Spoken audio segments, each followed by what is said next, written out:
Bienvenidos a todos. Me da gusto verlos a todos los que estamos aquí. La Biblia es algo hermoso, fascinante.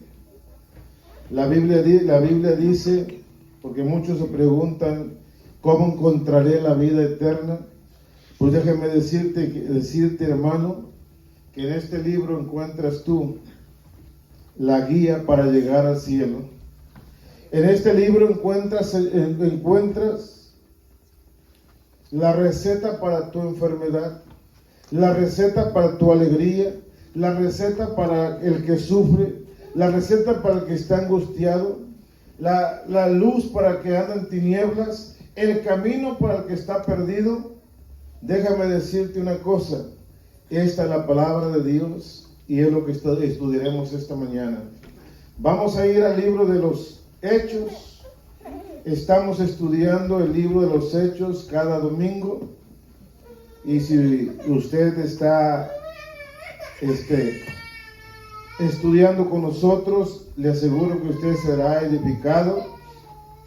Y vuelvo a recalcar y a motivarle a que cuando usted venga a la iglesia traiga su Biblia, traiga un libro de notas, una libreta, traiga su lápiz, para que usted vaya anotando cosas interesantes, porque cuando usted está mirando la palabra de Dios y estudiándola, encuentra algo que le llama la atención y que llega a su alma.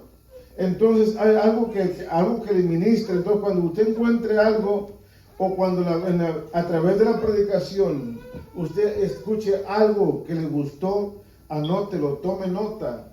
Cuando usted vaya a casa, si usted tiene tiempo, puede revisar sus notas y mirar para que Dios le siga ministrando y para que usted vaya aprendiendo. Y la otra cosa, para que el predicador no le engañe, porque los predicadores no es que engañemos, pero nos equivocamos a veces y a veces cometemos errores. Entonces, porque los predicadores no somos unos eruditos en la palabra de Dios, somos hombres que Dios nos ha llamado.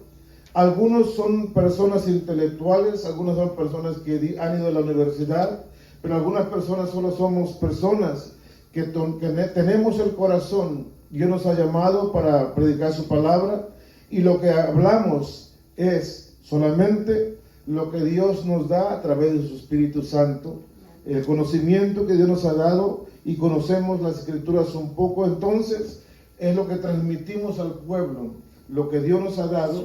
Pero quizás el conocimiento o la enseñanza que demos no sea tan rica como algunos lo pueden dar. Pero yo confío que cuando doy una palabra, el Espíritu Santo se encarga de sazonar.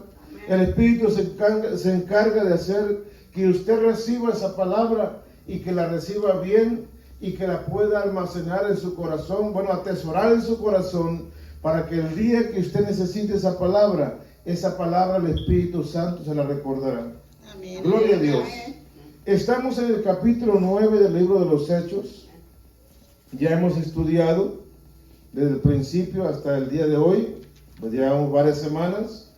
Esta mañana vamos a hablar acerca de la conversión de un hombre que era celoso en cuanto a la ley, era celoso en cuanto a la convicción que él tenía, y este hombre miró a Jesucristo como un enemigo, miró a los que profesaban la fe, el cristianismo, como enemigos de él mismo.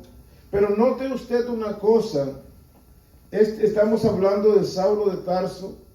Saulo de Tarso fue instruido a los pies del sumo sacerdote Gamaliel, una eminencia, se podría decir, en nuestros días, una persona que conocía las Escrituras.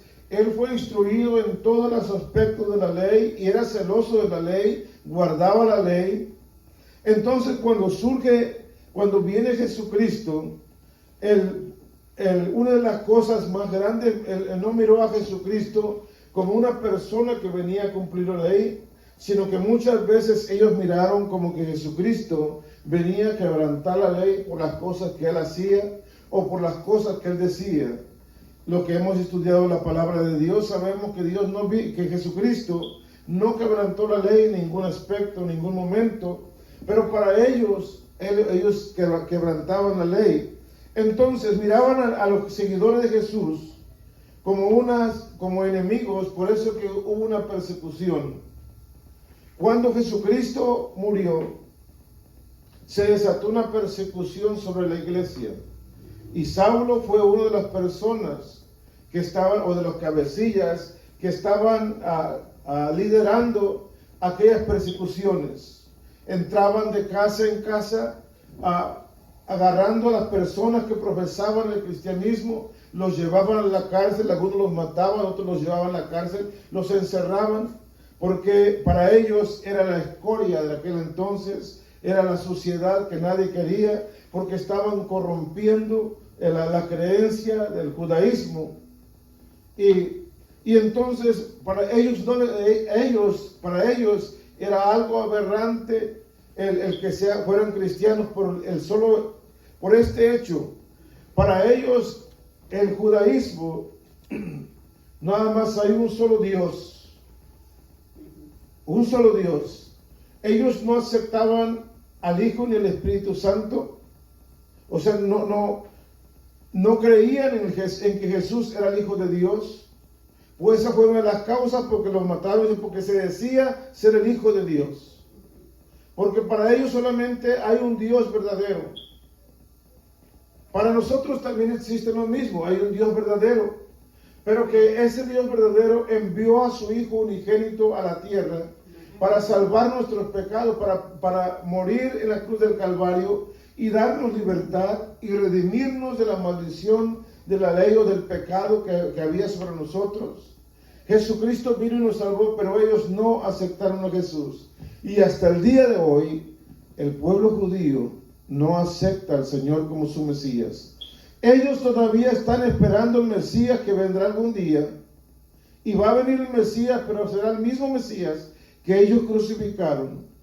Vendrá un día y ellos reconocerán que aquel que lo crucificaron es el Mesías que había venido hace 2000 años. Entonces comenzó la persecución. Pero vamos a leer primero la porción y luego le vamos a decir quién fue Saulo de Tarso. Capítulo 9, libro de Hechos. Dice: Saulo, respirando una amenaza sin muerte contra los discípulos del Señor, vino al sumo sacerdote y le pidió cartas para las sinagogas de Damasco, a fin de que si hallase algunos hombres o mujeres de este camino, los trajese presos a Jerusalén. Mas yendo por el camino, aconteció que al llegar cerca de Damasco, repentinamente le rodeó un resplandor de luz del cielo, y cayendo en tierra oyó una voz que le decía: Saulo, Saulo, ¿por qué me persigues? Y él le dijo: ¿quién eres, Señor? Y le dijo: yo soy Jesús a quien tú persigues. Dura cosa te es dar coces contra el aguijón. Él, temblando y temeroso, dijo: Señor, ¿qué quieres que yo haga? Y el Señor le dijo: levántate y entra en la ciudad, y se te dirá lo que debes hacer. Y los hombres que iban con Saulo se pararon atónitos, oyendo a la verdad la voz, mas sin ver a nadie. Entonces Saulo se levantó de tierra, y abriendo los ojos no veía a nadie. Así que llevándole por la mano, le metieron en Damasco, donde estuvo 3 días sin ver, y no comió ni bebió. ¿Se dan cuenta? La historia dice que este hombre, no contento con arrastrar a la gente en la ciudad, no contento con hacer toda clase de barbarie en esa ciudad, las personas, hubo una persecución, la gente huyó de la ciudad, y él quiso ir todavía a buscarlas donde estaban, para apartarlas del camino del Señor. Lo dice bien claro aquí en en la palabra del Señor, dice, y pidió cartas para la sinagoga de Damasco, a fin de que se hallase algunos hombres o mujeres de este camino. No estaba hablando del camino en que iba a ir hacia Damasco, del camino que habían escogido, que el camino, nosotros sabemos que este camino es Jesucristo. Pues Él dijo en su palabra, yo soy el camino, yo soy la verdad y yo soy la vida. De este camino estaba hablando de las personas que estén practicando esta nueva religión para ellos, porque realmente para ellos era algo diferente, era una enseñanza diferente que no se podía mezclar con lo que ellos, con la ley. Entonces, él pidió cartas para ir a otro lugar, a la ciudad de Damasco, y se las dieron. Era un hombre muy importante. Pero cuando va en camino a esa ciudad sucede algo inusual, algo milagroso, algo extraordinario, algo que nunca había pasado. Miramos a Pablo, que va con su grupo de personas. La Biblia no describe cuántas personas llevaba. Me imagino que iban varias personas, porque iban a arrestar a los creyentes. Pero en el camino, dice, ya llegando cerca de Damasco, la Biblia dice en otra porción, parece que es en el 26, en el capítulo 26, y versículo 12, en esa porción, dice que era como al mediodía cuando caminaba a Saulo. Y dice que le rodeó un gran resplandor. Imagínense, al mediodía es cuando el sol está realmente alto, está alumbrando en toda su esplendor y su potencia, y de pronto surge una luz más poderosa que el sol, una luz que le rodea, y al mirar esa luz, Saulo queda cegado por esa luz y cae al suelo, cae a tierra. Y ahí comienza lo más importante, porque después de mirar esa luz y cae a tierra, se incorpora y dice, ¿qué está pasando? Pero escucha una voz que le dice, Pablo, o Saulo, Saulo, ¿por qué me persigues? ¿Por qué me persigues? Y note esto usted. Saulo, yo les hago una pregunta a ustedes. ¿Saulo estaba persiguiendo a quién? A los creyentes.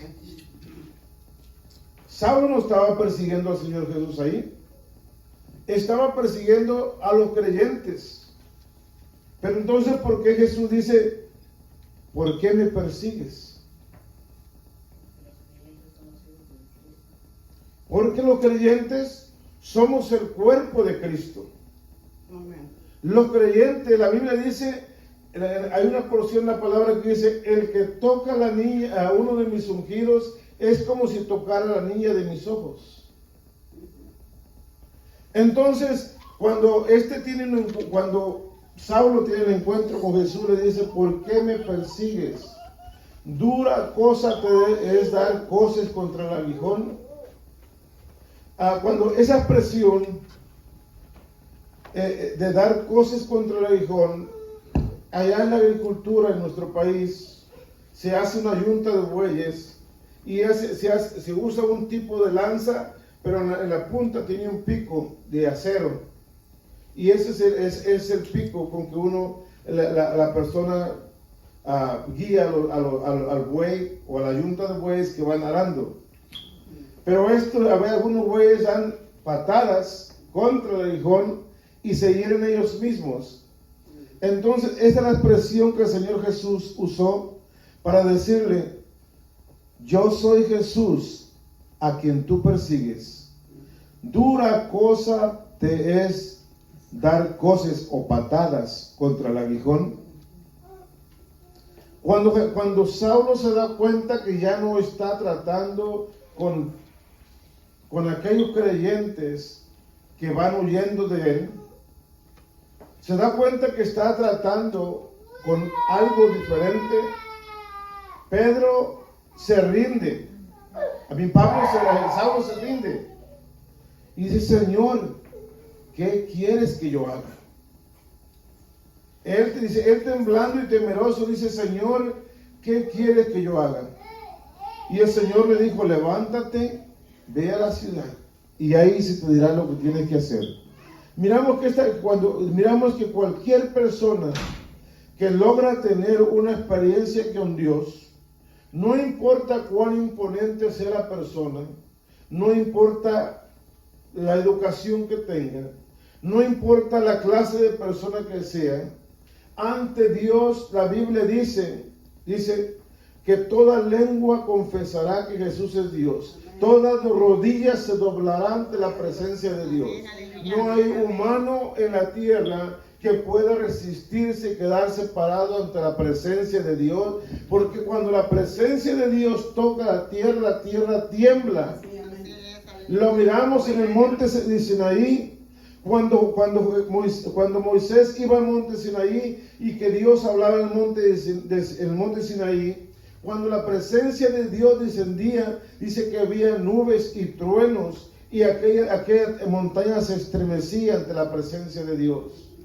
Ahora usted lo ha mirado, cuando una persona es tocada por el Espíritu Santo y el poder se manifiesta en la persona, esa persona se estremece y salta y grita porque hay una reacción al toque de algo que no es lo mismo.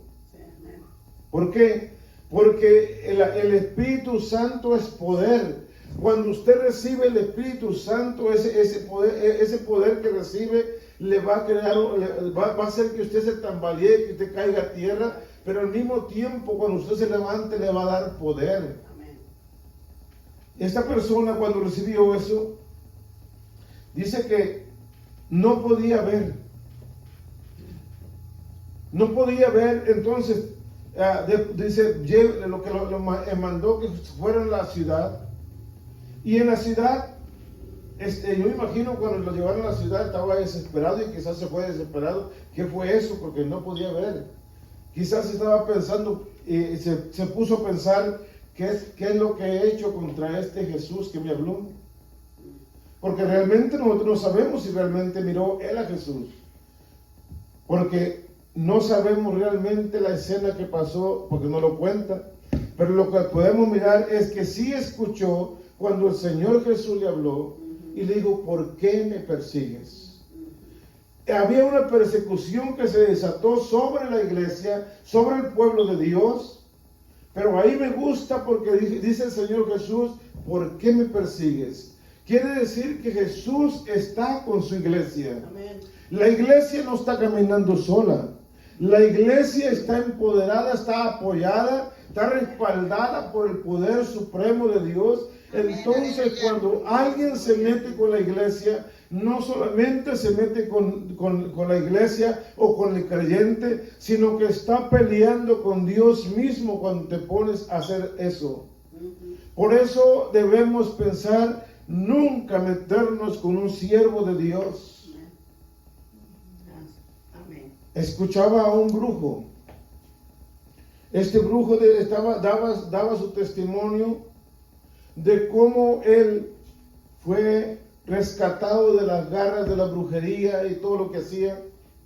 Y una de las cosas que él dijo que me llamó la atención tocando este tema es que a él le mandaron, le dijeron, ¿sabes qué? Quiero que vayas y mates a esta persona, pero que sea, que hazle algo que se muera solito. Hazle una brujería, le ponle algún mal para que se muera. Y este hombre fue y le puso algo y aquella persona seguía como si nada. Y luego le volvió a poner otras cosas y luego fue con otro amigo que le ayudara porque no podía. Y le dice al amigo, dice, ¿a quién estás tratando de hacer? No, a fulano de tal. Dice, necio, ¿cómo te atreves a hacer eso? ¿Por qué? Porque ese hombre a quien tú estás haciéndole eso, ese hombre sirve a Dios y a ese no lo vas a poder tocar, no importa lo que hagas. Y aquel hombre entonces cuando dijo, ¿cómo es posible pero si a mí me han dicho que el diablo es el mero mero, que el diablo tiene poder sobre todo, dice, no, es que tenemos poder, pero cuando tocas a un hijo de Dios, ahí las cosas no funcionan. ¿Por qué? Porque cuando tocas a un hijo de Dios que está lleno del Espíritu Santo, estás tocando al Espíritu Santo. Porque la Biblia dice que nosotros somos el cuerpo. Dice, ¿o no sabéis que vuestros cuerpos sois templo del Espíritu Santo, el cual mora en vosotros? Y si alguien quiere tocar el cuerpo de Cristo, la reacción es que se está metiendo con Dios y tendrá que atenerse a las consecuencias. No podemos tocar al ungido de Jehová. No podemos tocar al ungido de Dios. ¿Se dan cuenta? Entonces, cuando este varón va persiguiendo, realmente va persiguiendo al Señor Jesús, la iglesia que se estaba formando en esos días era una iglesia que estaba experimentando muchas cosas. Estaba experimentando el poder de Dios. Lo había experimentado unos días antes, en el día del Pentecostés. Es una iglesia que se levantó un fuego. Una iglesia que cada persona que recibió el Espíritu Santo el día del Pentecostés, tenía la habilidad, el poder, la fortaleza de orar por un enfermo y se sanaban. Tenía la habilidad de expulsar demonios. ¿Por qué? Porque había recibido el poder de Dios, dice, y la Biblia dice, y recibiréis poder cuando venga sobre vosotros el Espíritu Santo de Dios. Poder quiere decir autoridad. Autoridad sobre cualquier cosa, sobre cualquier enfermedad, sobre cualquier espíritu del mal, sobre toda fuerza del enemigo tenemos la autoridad. Y toda persona que está llena del Espíritu Santo tiene la misma cosa que aquel día que se derramó el Espíritu Santo. Amén, gloria a Dios. ¿Y por qué cree usted eso? Bueno, la Biblia dice, y estas señales seguirán. Está en Marcos capítulo 16 parece, o 15 y 16, dice, y estas señales seguirán a los que creen, en mi nombre echarán fuera demonios, hablarán nuevas lenguas, sobre los enfermos pondrán las manos y estos sanarán. Y ese es el legado que le ha dado Dios a su iglesia. Tú tienes todas esas cosas para poder hacer las mismas obras. El mismo Señor Jesús lo dijo, las obras que yo hago, tú las harás también. Y si aún mayores que esta, porque yo voy al Padre. Y luego, porque Él va al Padre y cuando estés allá, pedid todo lo que os quisieres y se os dará. Pedid todo lo que quisieres en mi nombre y yo lo haré. Pero, ¿qué se necesita para pedir todo mi nombre? En el nombre del Señor. Tú puedes eso. Necesitas primero que tener fe, porque la Biblia dice, al que cree, nadie puede creer si no tiene fe. Y cuando cree, al que cree la palabra de Dios dice, al que cree, todas las cosas le son posibles. Porque servimos a un Dios que dice, ¿habrá algo que sea imposible para mí? Yo soy el Dios de toda carne, dice. ¿Habrá algo que sea imposible para mí? No lo hay.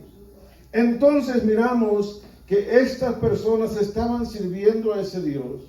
Entonces miramos a Saulo que está persiguiendo la iglesia y miramos la escena de cómo fue derribado al suelo, cómo Dios habló con él. Pero había una razón. Había una razón por la cual Saulo fue escogido por Dios para desempeñar una misión que quizás a nadie se le ha encomendado. Una misión que yo creo que hasta el día de hoy esa misión no ha terminado. Mire, vamos a leer en el capítulo 13. Bueno, comenzamos del 10 para poder entenderlo bien. Se va desarrollando la escena. Dice, Ananías. Dice, había entonces en Damasco un discípulo llamado Ananías, a quien el Señor dijo en visión, Ananías. Y él respondió, heme aquí, Señor. Y el Señor le dijo, levántate y ve a la calle que se llama derecha y busca en casa de Judas a uno llamado Saulo de Tarso, porque he aquí que él ora. ¿Se da cuenta? Saulo estaba orando ahora. Quizás oraba antes, pero no oraba como estaba orando ahora, porque ahora su vida estaba siendo transformada, estaba pasando por un proceso en el cual el Señor a veces es necesario que el siervo de Dios también sea pasado por un proceso. Y este hombre estaba a punto de entrar a una misión tan importante que necesitaba tener un encuentro realmente con el Señor. Lo había tenido, pero el encuentro o el proceso no había terminado. Y luego continuamos.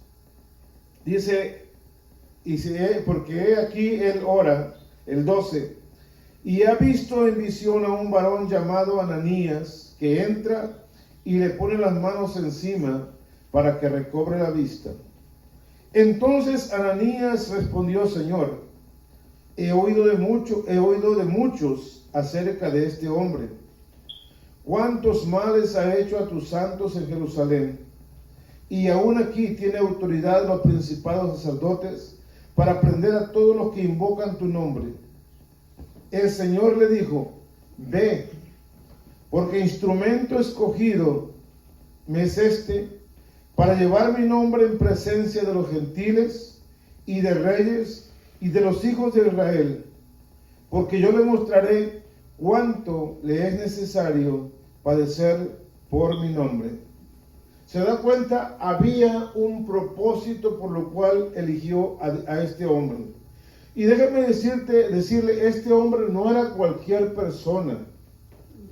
Era una persona que realmente se educó, era una persona educada. Él fue criado en Jerusalén. Él fue instruido a los pies de Gamaliel. Él fue celoso de la ley, pero también fue perseguidor de los cristianos. Él fue celoso de la ley a tal grado de que se hizo como un fanático, llegó al grado de ser de crear en él un fanatismo por la religión que él procesaba, vamos a decirlo de esta manera, porque una cosa es ser fanático, cuando uno es fanático, vamos a decir, de un grupo, de un equipo, del deporte o del arte, usted es fanático de algo, usted admira, usted se entusiasma, usted le da gusto, usted trata de imitar esas cosas o a cierto personaje. Vamos a decir, usted es fanático de Messi, de un jugador de fútbol argentino, entonces usted es fanático de él, y juega y le gusta ver todos sus partidos, pero cuando usted llega al grado de enojarse, cuando llega usted al grado de pelearse porque dijeron algo de él, usted está rebasando los límites de ser un fan a ser un fanático que lleva las cosas al extremo. Sí, ¿por qué al extremo? Porque cuando llega usted al extremo, vamos a mirar, fanático es un aficionado, un seguidor, un admirador de una persona, de un equipo, de un partido, de una religión. Pero cuando usted pasa de esa línea, un fanático puede crear violencia, puede actuar por violencia. Por ejemplo, en los partidos de fútbol, hace poco hubo un partido de fútbol en el que murieron varias personas porque agredieron a otros, porque su equipo perdió, agredieron a los otros personas que estaban ahí. Eso ya te lleva a la violencia, ya no te trae diversión. Entonces, en lo espiritual hay personas que son fanáticos, son celosos al extremo de que pueden pelear por su fe. Porque tú no crees como ellos creen, ellos se enojan. Porque tú no haces como ellos dicen, ellos se enojan. Pero el cristianismo es diferente. Nosotros profesamos la fe en Dios. La fe produce paz. Pero el fanatismo produce violencia. La fe de nosotros promueve el amor entre hermanos, que nos amemos unos con otros. El fanatismo hace que las masas se levanten y crean conflictos. Esa es la diferencia. Y Saulo llegó al grado de rebasar esa línea, de ser celoso hasta cierto punto, pero rebasar tanto que llegó a matar a personas frente a la gente. Y la otra cosa es que la gente lo tomó como algo normal. Cuando un grado de fanatismo llega a rebasar los límites, la gente, como que la gente se mira como que la gente se deja arrastrar por esa ola de fanatismo y actúa igual que ellos.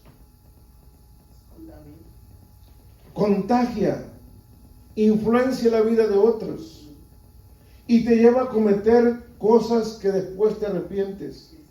Saulo llegó a cometer tantas cosas, pero ahí miramos la misericordia de Dios. Amén.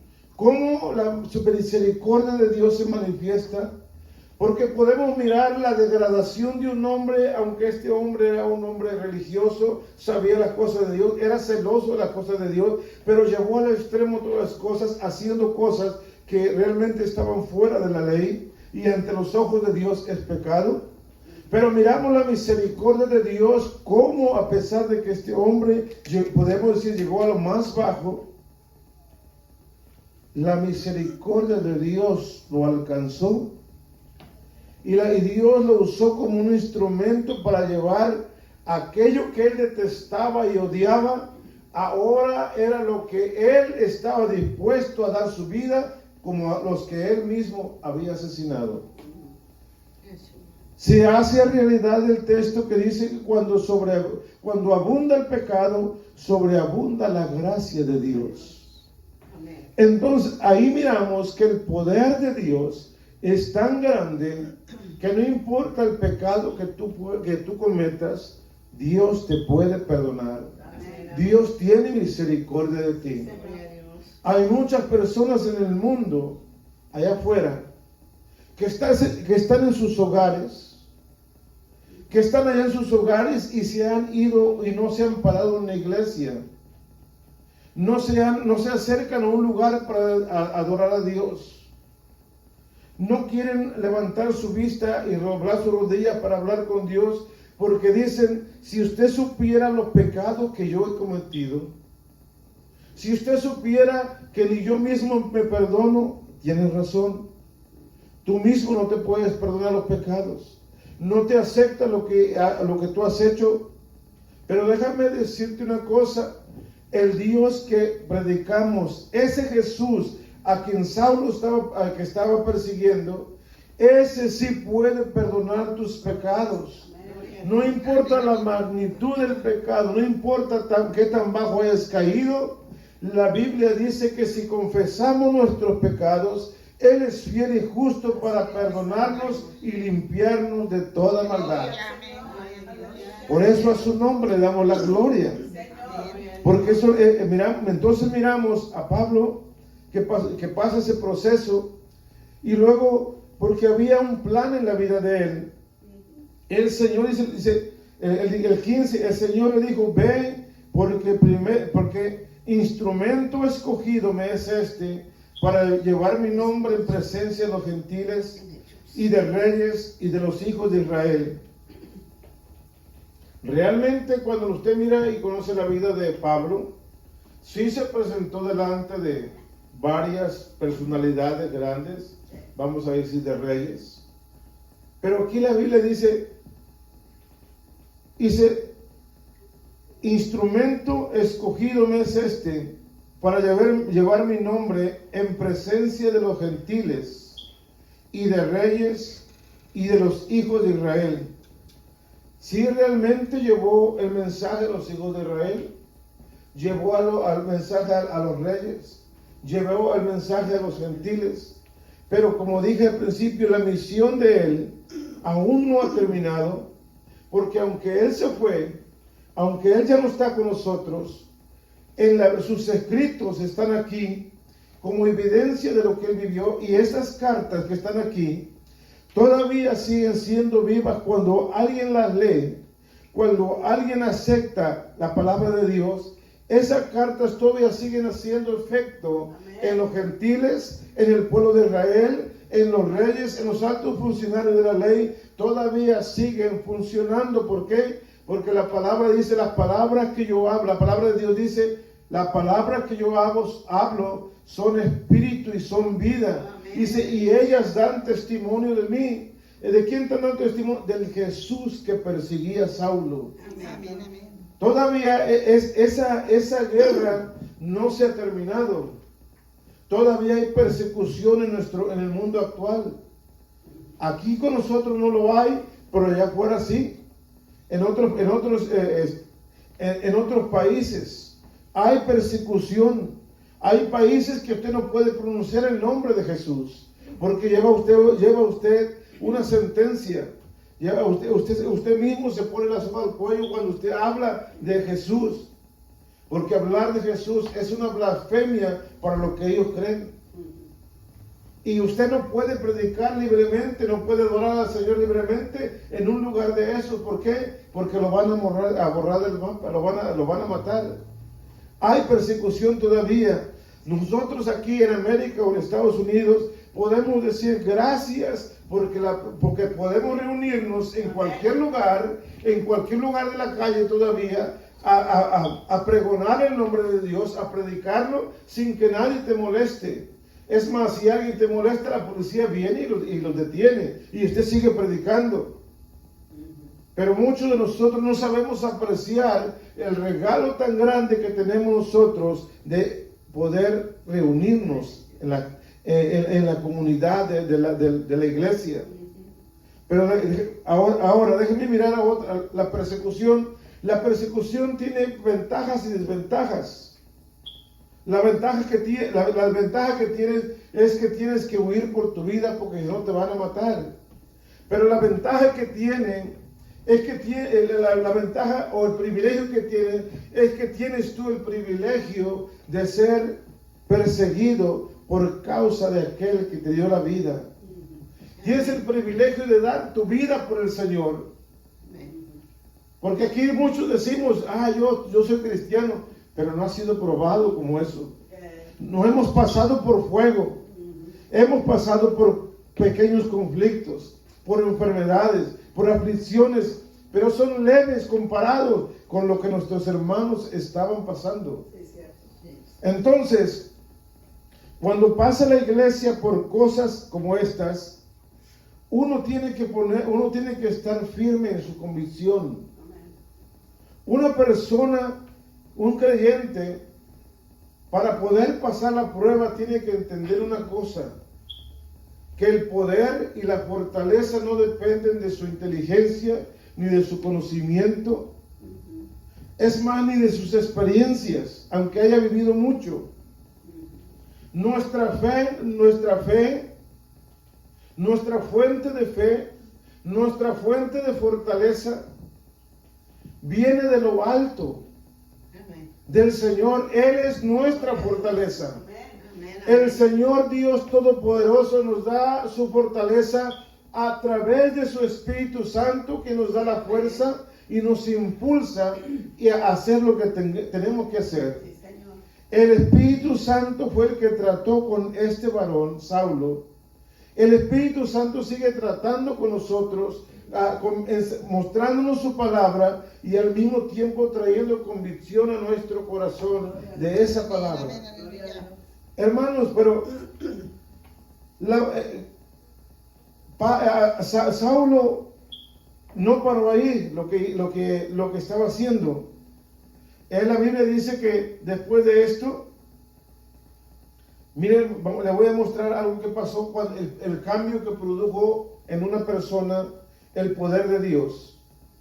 En el versículo 16 del capítulo 9, dice: porque yo le mostraré cuánto le es necesario padecer por mi nombre. Ahí quiero hacer énfasis en eso, porque a muchas personas le predican el Evangelio y les dicen: cuando vengas al Evangelio todos tus problemas terminarán. Y déjame decirte una cosa, no es eso. Los problemas siguen viniendo, pero lo que pasa es que ahora ya tienes alguien que te respalda, alguien que te da fortaleza. Es como la gripe. La gripe le da a todo el mundo. Pero hay algunos que toman una vacuna y cuando viene la gripa, te va a pegar la gripa, pero es leve, apenas si la sientes. Pero aquel que no está protegido con eso, se enferma, pasa una semana o 2 semanas enfermo, porque no se protegió, no tenía la fortaleza de esa vacuna. Cuando usted quiere enfrentar al enemigo sin el poder del Espíritu Santo, usted no la va a poder hacer.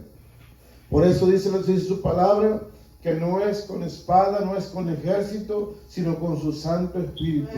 Y es así como nosotros vamos a poder enfrentar. Ahora mire lo que pasó después con Pablo en el versículo 20.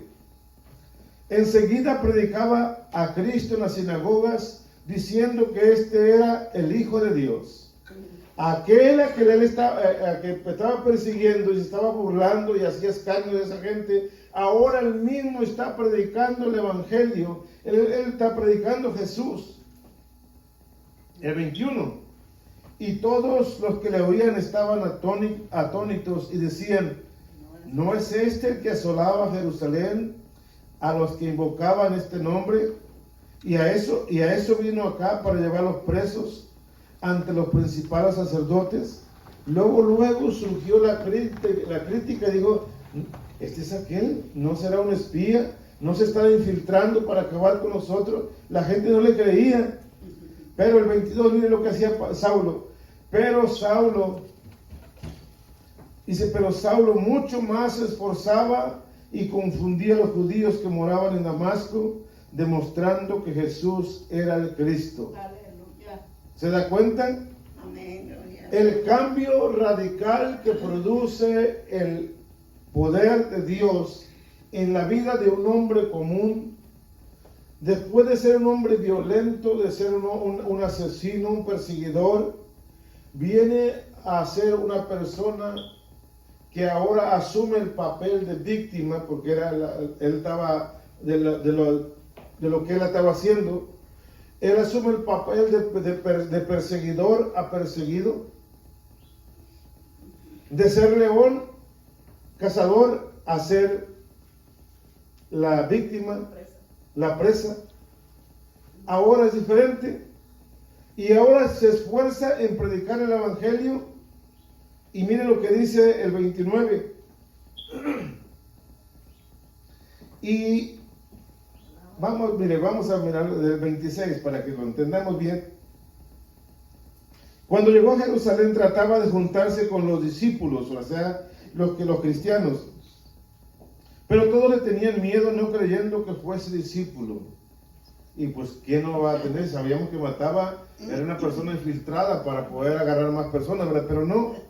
Dice: entonces Bernabé, tomándole, le trajo a los apóstoles y les contó cómo Saulo había visto en el camino al Señor, el cual le había hablado, y cómo en Damasco había hablado valerosamente en el nombre de Jesús. Ahí mismo en Damasco él comenzó a predicar, hizo pública su fe en aquel que él perseguía. Dice el 28, y estaba con ellos en Jerusalén, y entraba y salía. Y el 29, y hablaba denodadamente en el nombre del Señor, y disputaba con los griegos, que estos procuraban matarle. Cuando supieron esto, los hombres lo llevaron hasta Cesarea y le enviaron a Tarso. Cuando él comenzó a predicar, aquellos que eran sus amigos, aquellos que tenían cierto vínculo, dijeron, tú no eres el mismo. Entonces también quisieron hacer lo mismo que él hacía con aquellos creyentes, también quieren hacer lo mismo. Pero miramos que Pablo se dio cuenta, los hermanos se dieron cuenta, ¿sabes qué? Te vamos a sacar aquí, te vamos a llevar por otro lado. La persecución continuó, pero no tan fuerte, porque mire lo que pasó después del 31. Dice, entonces las iglesias tenían paz, ¿por dónde? Por toda Judea, Galilea y Samaria, y eran edificadas andando en el temor del Señor, y se acrecentaba fortalecidas por el Espíritu Santo. A veces, déjeme decirle, a veces la persecución es necesaria, porque la persecución la persecución te hará ver en ti de qué estás hecho. La presión, cuando viene la presión en nuestra vida, nos enseña realmente lo que estamos hechos. Porque cuando viene la presión en nuestras vidas, la gente se rinde. O la gente se fortalece, una de dos. La gente se hace firme o la gente se va, una de dos. Y miramos aquí que cuando comenzó la persecución, la gente que había creído Jesús, los creyentes salieron a distintos lugares y el evangelio solamente estaba, vamos a decir que estaba creciendo en Jerusalén. Pero ahora ya después de unos días miramos, varios tiempos, miramos que la iglesia está prosperando. Ya hay iglesias en Judea, ya hay iglesias en Galilea, ya hay iglesias en Samaria. El evangelio se va expandiendo en diferentes lugares.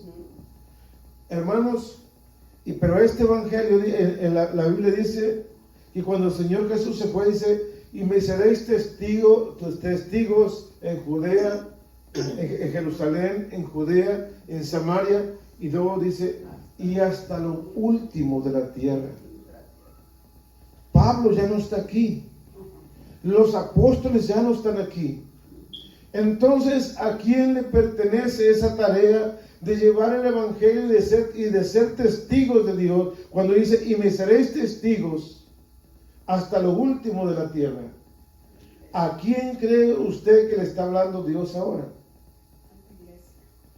A nosotros como iglesia. Él quiere que nosotros también, como estas personas, aunque no estamos en persecución, pero donde quiera que estemos, llevemos también la palabra para seguir engrandeciendo el nombre de Dios y que seamos testigos de lo que Dios puede hacer. ¿Y testigos de qué? La gente fue testigo del cambio que hacía el poder de Dios en el hombre. La gente fue testigo de prodigios y milagros, de enfermos que sanaban, de los demonios que se manifestaban y eran expulsados por la palabra de Dios, de muertos que se resucitaban. Más adelante, la semana que viene, vamos a estar mirando a una persona que se levanta, que lleva mucho tiempo y Dios lo levanta. Miramos a una mujer muy linda que se llamaba Dorcas, que también murió y ya no había esperanza porque murió. Pero todavía faltaba que llegara el hombre de Dios, que traía el poder de Dios. Lo vamos a estar mirando la semana que viene. No se la pierdan. Esto se pone muy interesante. Esto es un estudio que estamos haciendo para que podamos mirar la grandeza de Dios. Volviendo a dar un resumen un poquito así, cortito. Lo que miramos que Dios puede transformar a un hombre cualquiera. No te detengas de hablarle a cualquier persona, no importa que lo mires muy imponente, muy duro de carácter. A veces los hombres más duros de carácter son como las jaivas. Tienen un caparazón, pero tienen un corazón tan blandito y tan sensible. Entonces solamente tenemos que hablar la palabra. No te apures por cambiarlo, simplemente siembra la semilla. Que Dios se encarga de lo demás. Sí, Señor. Entonces, aunque miramos el poder de Dios, a la otra cosa, que quiero que noten ustedes en esto que leímos ahorita, que Dios sabe dónde tú vives. Dios sabe dónde vive tu enemigo. Porque le habló a Ananías y le dijo, ve a la calle que se llama derecha, le dio dirección, le dio nombre y le dijo, él está haciendo esto ahorita, dice. Ve con esta persona porque él está orando. Entonces sabemos que el Dios a quien nosotros servimos, Él está atento a lo que estás haciendo tú y a lo que está haciendo aquella persona. ¿Entiendes? Miramos que el Espíritu Santo, como que no se mira el poder de Dios a veces, pero el Espíritu Santo está obrando en cada uno, porque Dios está poniendo las cosas de una manera que se vayan dando cuando tú vas caminando. Miramos al Espíritu Santo que conoce nuestra intención. Miramos que Él tiene propósitos para la vida, así como esta persona dice, instrumento me es útil para llevar mi nombre. No sabemos si una de las personas que estamos aquí, Dios le está diciendo, tú eres un instrumento útil para mí. Pero algunas veces esos instrumentos, miren, aquí está un micrófono y aquí tengo otro. Los dos funcionan, pero este hoy no quiso funcionar por alguna razón. Yo lo quise hacer funcionar, no funcionó. Pero hay una persona que viene en la noche y lo hace funcionar pronto. A veces tú has querido manipular a alguien para que diga, hazlo en el nombre del Señor. A veces te han dicho que tú hagas algo y no quieres hacerlo, porque es uno de tus hermanos, un amigo, y quieres hacerlo así como hacerlo trabajar como yo quise hacer trabajar este instrumento, y no puedes. Pero cuando el Dios del cielo te está hablando y te dice, hazlo, tú eres un instrumento en sus manos, Él te creó, Él sabe lo que tú deseas, Él sabe lo que tú anhelas, Él sabe lo que tú puedes hacer, y por eso es que Dios te está llamando. Porque eres útil para Él. No que Dios no pueda hacerlo con otra persona, tiene muchas personas más. Pero a ti te ha dado el privilegio de que escuches esa invitación y que digas, ve y háblale, ve y comparte con aquella persona. Hermanos, lo que Dios nos está enseñando aquí es que el Espíritu Santo está trabajando. Dios está trabajando a través de su Espíritu Santo, y hemos mirado y hemos conocido ya a varias personas que se han dejado usar como instrumentos para llevar el mensaje de salvación. Y ese mensaje todavía sigue hasta el día de hoy. Ese mensaje está vigente y todavía el Espíritu Santo está buscando instrumentos que se dejen usar para la gloria de Dios. Póngase de pie.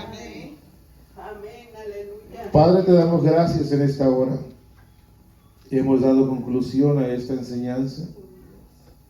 Señor, yo te ruego en el nombre de Jesús que si mis palabras han sido poco elocuentes, que si mis palabras no se han dado a entender lo suficiente, yo te ruego, Espíritu Santo, que tú hagas entender a las personas, que entiendan el mensaje de lo que tú estás demandando de nosotros, de tu pueblo. Que entendamos el mensaje de que tú estás con nosotros, de que tú estás trabajando en nuestras vidas y todavía sigues trabajando en el mundo para atraer más gentes, más personas a tu redil, para que sean salvos, para que te conozcan a ti, el único Dios verdadero. Señor, te ruego en esta hora que ilumines la mente de cada uno, llena su corazón de paz, de gozo, y fortalece cada vida, Señor, que se encuentra en este lugar. En el nombre poderoso del Señor Jesús, yo te doy la honra y la gloria, Señor, y sigue glorificándote en tu pueblo, Señor, como lo has hecho hasta el día de hoy. Gracias, Espíritu Santo. Gracias, Señor Jesús. Gracias, Padre eterno. La honra y la gloria sean para ti. Amén y amén. Denle un fuerte aplauso al Señor.